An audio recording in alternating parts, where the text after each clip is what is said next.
बिना पारंपरिक व्यवस्था को साथ लिए अगर ये कानून चले तो हमारा विनाश निश्चित है। जो भी पैसा जो उससे आएगा वो ग्राम सभा का निर्णय रहेगा कि उससे क्या करना है क्या नहीं करना। पहले जो अधिनियम था वही अधिनियम को लागू कर देना या उसी के आधार पे कुछ 2-3 बदलावट करके लागू कर देना नियम, ये सही नहीं रहेगा। 2001 में किसकी सरकार थी आप भी जानते हैं, मुझे बतलाने की ज़रूरत नहीं है। हमें आदिवासी मूलवासियों को यहाँ पे केवल एक झुंझुना पकड़ाया गया। आज ग्राम प्रधान के कमरे में हो जाता है बैठक 2-3 लोगों के बीच में और योजना को चढ़ा दिया जाता है। इस वक्त हमारे साथ मांडर विधायक शिल्पी नेहा तिर्की भी मौजूद है। इस अधिनियम के तहत ये बताया जा रहा है कि 50% महिलाओं की भागीदारी भी इसमें होनी चाहिए। किस तरीके से तमाम लोगों के बीच आवाज़ पहुंचाइएगा? देखिए, मैं तो इसको इस तरह से देखती हूँ कि अभी एक गांव व्यवस्था में जो हकीकत है उसमें सही में महिलाएं बहुत सशक्त हैं। खास करके जो JCLPS समूह इत्यादि जो संस्थाएं हैं उनसे जो जुड़ के इन लोगों का अपना जो वित्तीय प्रबंधन हुआ, चाहे जो इनका जो सतर्कता का जो लेवल है, स्तर है, वो सब काफ़ी बढ़ा हुआ है। तो वैसे में कोई भी निर्णय अगर ग्राम सभा से लिया जाता है तो उसमें ये सुनिश्चित करना चाहिए कि वो निर्णय में 50% जो भागीदारी है वो महिलाओं की है, तभी हम सही निर्णय की तरफ बढ़ पाएंगे, सही भागीदारी को सुनिश्चित कर पाएंगे। लेकिन शिल्पी जी, नहीं लगता है काफ़ी देर हो गई, क्योंकि 1996 में इस अधिनियम को लागू किया गया था, उसके बाद से ही लगातार आप लोग सिर्फ आवाज़ उठा रहे हैं लेकिन पहल कुछ नहीं हो रही है। आप सही कह रहे हैं, सवाल आपका सही है। 1996 में इस नियम को कांग्रेस पार्टी ने ही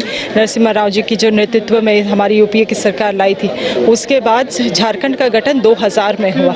2001 में किसकी सरकार थी आप भी जानते हैं, मुझे बतलाने की ज़रूरत नहीं है। हमें आदिवासी मूलवासियों को यहाँ पे केवल एक झुंझुना पकड़ाया गया, झारखंड पंचायती राज अधिनियम 2001 के नाम पे, और ना ही कोई अधिकार दिए गए, ना कोई अधिनियम बनाई गई, और आज तक वो चीज़ें चलती आ रही हैं। हमारे महागठबंधन की सरकार है, हम सभी काफ़ी आश्वस्त है और माननीय मुख्यमंत्री जी ने इसको कहा भी है, मगर हम सरकार आज जो अधिकार यात्रा निकाले हैं इससे हम सरकार को ये भी बतलाना चाहते हैं कि जो ब्यूरोक्रेट्स हैं उनके चक्कर में ना पड़े। जो पहले जो अधिनियम था वही अधिनियम को लागू कर देना या उसी के आधार पे कुछ 2-3 बदलावट करके लागू कर देना नियम, ये सही नहीं रहेगा।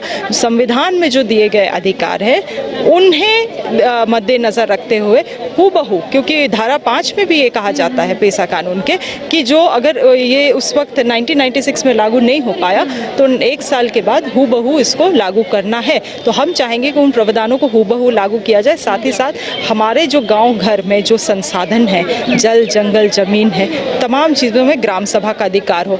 जो भी पैसा जो उससे आएगा वो ग्राम सभा का निर्णय रहेगा कि उससे क्या करना है क्या नहीं करना है। साथ ही साथ हमारा जो पारंपरिक व्यवस्था है जिसमें मानकी मुंडा हो, महतो हो, पहान हो, पाढ़ा राजा हो, तमाम इन लोगों को भी साथ में लेके योजनाओं को बनाने की ज़रूरत है, और ना केवल कि चुने जो निर्वाचित मुखिया है उनको, साथ ही साथ आम जनता जो आज आई थी ये भी सशक्त होके जा रही हैं कि गांव में ग्राम सभा को हम लोगों को मजबूत करना। आज ग्राम सभा में कोई भी हिस्सेदारी भागीदारी नहीं दे रहा है। आज ग्राम प्रधान के कमरे में हो जाता है बैठक 2-3 लोगों के बीच में और योजना को चढ़ा दिया जाता है। साथ ही साथ ग्राम प्रधान का किताब जो रजिस्टर मेंटेन होता है प्रोसीडिंग्स का, वो कई सारे मुखिया अपने पास रख लेते हैं, वो अपने हिसाब से उससे काम करते हैं। बिना पारंपरिक व्यवस्था को साथ लिए अगर ये कानून चले तो हमारा विनाश निश्चित है। अच्छा, झारखंड एक आदिवासी बहुल राज्य है, आपको ऐसा नहीं लगता है कि जितनी भी समस्या हो रही है आदिवासियों के साथ हो रही है, चाहे उनकी ज़मीन लूटी जा रही है या फिर उनका ये कहना है CNT एक्ट SPT एक्ट लागू होने के बाद भी उनकी ज़मीन लगातार लूटी जा रही है, तो आपको नहीं लगता है कि समस्या लगातार बढ़ती जा रही है? समस्या लगातार बढ़ती जा रही है, इसीलिए मुझे लगता है विशेष रूप से मेरा आकलन है 2 कारण। पहले कि हमारे समाज में अशिक्षित बहुत ज़्यादा है, अशिक्षा बहुत ज़्यादा है। हम ज़्यादा साक्षरता के मैं बात नहीं कर रही हूँ, वो बौद्धिक शिक्षित रूप से हमारे में कम है। और दूसरा चीज़ ये है कि हमारे समाज के बातों को रखने के लिए, चाहे मीडिया के पटल में हो या विधानसभा या सदन में हो या पार्लियामेंट में हो, इन तमाम जगहों पे हमारे बातों को रखने वाला कोई है नहीं। कुछ इक्का दुक्का नेता हैं जो कभी आ जाते हैं, बोल जाते हैं, मगर इस तरह से जो आज हम लोगों ने रैली निकाला है पूरे मोराबादी से लेके यहाँ तक, मुझे लगता है आज पूरे रांची के जनता ने भी इस चीज़ को जाना है कि यहाँ के लोग सशक्त हैं, यहाँ के लोग जागरूक थे, विशेष रूप से महिलाएं। आपने देखा होगा कई सारे ऐसे महिलाएं जितिया का पर्व है उपवास रख के आई हैं, कई सारे महिला बच्चों को कोरा कर करके आई हैं। ये दिखलाता है कि अब महिलाएं बढ़ चढ़ के भागीदारी दे रही है और मुझे इससे तो ज़रूर जागरूकता होंगी। जितनी भी महिला जा रही हैं ग्राम सभा को अपना सशक्त ज़रूर करेंगे।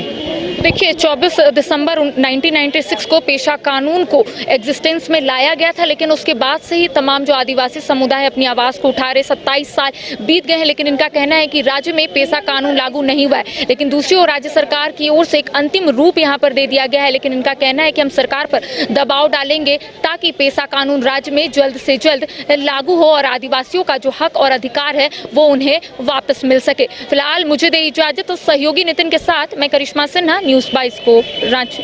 IIT जी नीट एस्पिरेंट्स के सपने को पंख देने आ गया है कंप्लीट सॉल्यूशन इंस्टीट्यूट। यहाँ है smart classroom, 1-to-1 doubt clearing session, ask the expert, video solution और भी बहुत कुछ। मतलब हम करेंगे आपको गाइड, बनेंगे आपके mentor. Foundation classes from class 6 onwards for your bright future. Visit complete solution institute.